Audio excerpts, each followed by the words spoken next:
তো কালকে রাত্রে আমি এই বইটা খুঁজে পাই আমার বাড়ি থেকে, কিশোর কুমারের বাংলা গানের বই। ঠিক আছে, তো আমাদের এখানে পুরোনো কাগজপাতি রাখা থাকে, সেখান থেকে খুঁজে পেয়েছি। আমার বাবা কিশোর কুমারের খুব বড় ফ্যান। ঠিক আছে, ফ্যান মানে এই ফ্যান না, ভক্ত ভক্ত ফ্যান। এই বইটা আমি কিভাবে খুঁজে পেলাম কালকে রাত্রেবেলায়, তো তারই আমি একটা সিনেমাটিক ভিডিও বানিয়েছি গল্পের মতো, তো সেটাকে এনজয় করো। আমি ঘরে বসে বসে ভাবছিলাম পরবর্তী কন্টেন্ট কি বানানো যায়। আসলে কি জানো তো, একজন কন্টেন্ট ক্রিয়েটারের মাথায় একটা চিন্তা ভাবনা সবসময় ঘুরপাক খায়। সেটা হচ্ছে পরবর্তী কন্টেন্ট কোন বিষয়ে বানাবো, কোন বিষয়ে কন্টেন্ট বানালে মানুষ আমার কন্টেন্ট বেশি পছন্দ করবে। আর এই চিন্তা আমারও পিছু ছাড়েনি।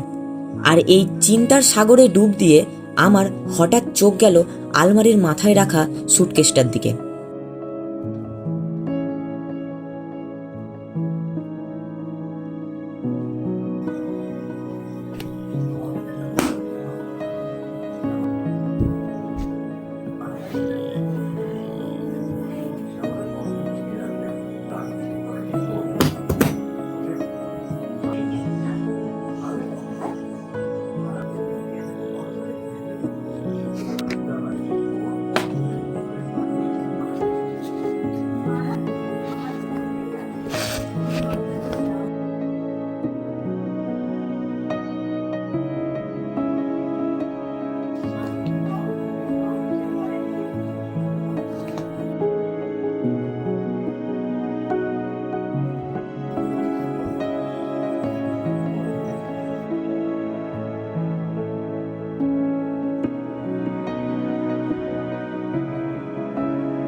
একটি পুরনো বই ধুলোমাখা স্মৃতি আর আবেগের পাতা উল্টে দেয়।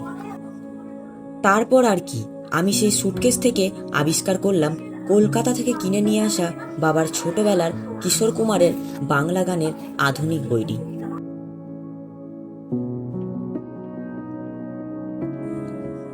এই বইটা শুধু কাগজে ছাপা কিছু গান নয়,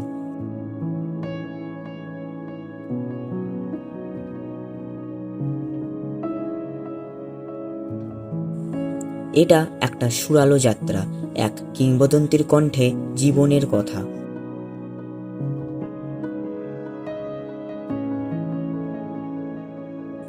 তিনি কাঁদাতে জানতেন, হাসাতেও জানতেন। তার কণ্ঠে যেমন ছিল দুঃখ, তেমন ছিল আনন্দের ফোয়ারা। এই বইটা সেই সমস্ত গানগুলোকে ধরে রয়েছে যা একসময় ভালোবাসায় ভরিয়ে রেখেছিল একটা প্রজন্মকে।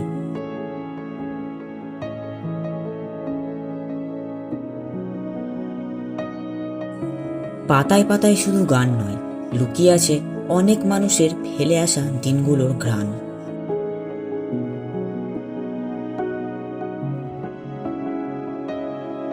প্রেম, বিচ্ছেদ, হাসি, কান্না সবই যেন গেঁথে আছে এই সুরগুলোর মধ্যে।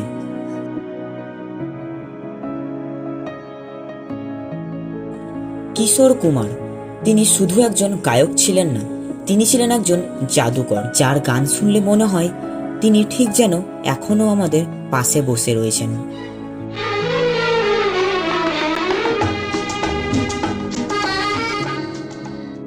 এই বইটা আমার কাছে শুধু গান নয়, এটা আমার কাছে এক বিরাট আবিষ্কার,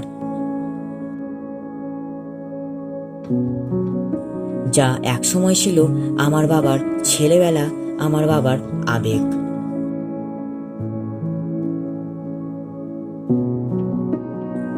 আর কিশোর কুমার, তিনি চিরকাল থাকবেন আমাদের প্রতিটা সুরে, প্রতিটা কথায়, আমাদের হৃদয়ের ঠিক মাঝখানে।